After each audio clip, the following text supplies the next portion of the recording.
जुहार श्रोता बंधु रेडियो जुहार 90.0 FM अति लोकप्रिय सूचना भित्तिक कार्यक्रम हाथी संपर्कित खबर को स्वागत करुछि मु रूबी।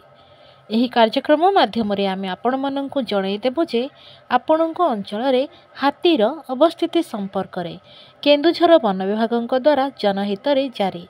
आज तारीख 3 जानुआरी 2025 चंपुआ वनांचल बालीबंध सेक्शन शंकरपुर रेभेन्सापुर नूनगुठाणी गुगुदरी ग्राम निकट में 32टी हाथी जोड़ा सेक्शन पार्वतीपुर डडुआ झरण दुबुलाबेढ़ा ग्राम निकट में 17टी हाथी एवं बिचाकुंडी खंडबंध दलपाहाड़ कैंफाटिंग ग्राम निकट में 15टी हाथी तेलकोई वनांचल विमला सेक्शन बेणा मुंडा बलभद्रपुर पाटखड़ी सिंदुरिया पड़ियापसी ग्राम निकट में 21टी हाथी तेलकोई सेक्शन कलापोखरी सलैकना डिमिरिया लोकनाथपुर ग्राम निकट में 2टी हाथी कालियाहता सेक्शन पुरुजुड़ा बालीसाही बेणामुंडा गुड़ीकंस बादबिल ग्राम निकट में 20टी हाथी भूइया जुआंगपीढ़ बांसपाड़ वनांचल सुआकाटी सेक्शन सिरिसखुंटा भालियाडाड़ संढाबाहालडिया जामुडीहा ग्राम निकट में 17टी हाथी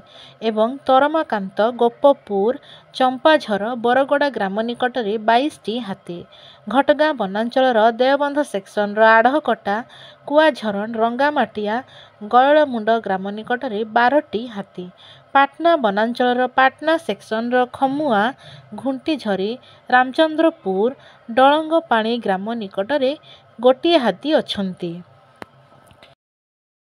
ଏହି ଅଞ୍ଚଳର ଲୋକମାନଙ୍କୁ ଅନୁରୋଧ କରୁଅଛୁ କି ଦୟାକରି ରାତିରେ ଘରୁ ଏକୁଟିଆ ବାହାରନ୍ତୁ ନାହିଁ। ହାତୀଙ୍କୁ ଘଉଡ଼ାଇବା ପାଇଁ ବାଣ ଫୁଟାନ୍ତୁ ନାହିଁ କିମ୍ବା ପଥର ଟେକା ଫୋପାଡ଼ନ୍ତୁ ନାହିଁ କିମ୍ବା ଅଯଥାରେ ସେମାନଙ୍କୁ ବିଭ୍ରାନ୍ତ କରନ୍ତୁ ନାହିଁ। ଅବୈଧ ଭାବରେ ବିଦ୍ୟୁତ୍ ତାର ଝୁଲି ପଡ଼ିଥିବା ତାର ବିଛାଇ ବନ୍ୟଜନ୍ତୁ ଶିକାର ଓ ହାତୀ ସମ୍ପର୍କିତ ଖବର ବନ କର୍ମଚାରୀ ଗାଁ ଗଛସାଥୀ ଓ ବନ ସୁରକ୍ଷା ସମିତିର କର୍ମୀମାନଙ୍କୁ ଦିଅନ୍ତୁ ଏବଂ ସହଯୋଗ କରନ୍ତୁ।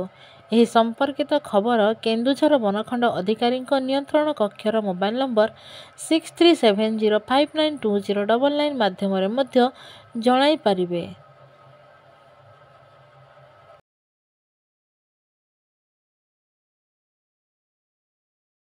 ଆଜିର ହାତୀ ସମ୍ପର୍କିତ ଖବରକୁ ଆମେ ଏଇଠି ରଖୁଛୁ। ସତର୍କ ରୁହନ୍ତୁ ଏବଂ ସୁରକ୍ଷିତ ରୁହନ୍ତୁ।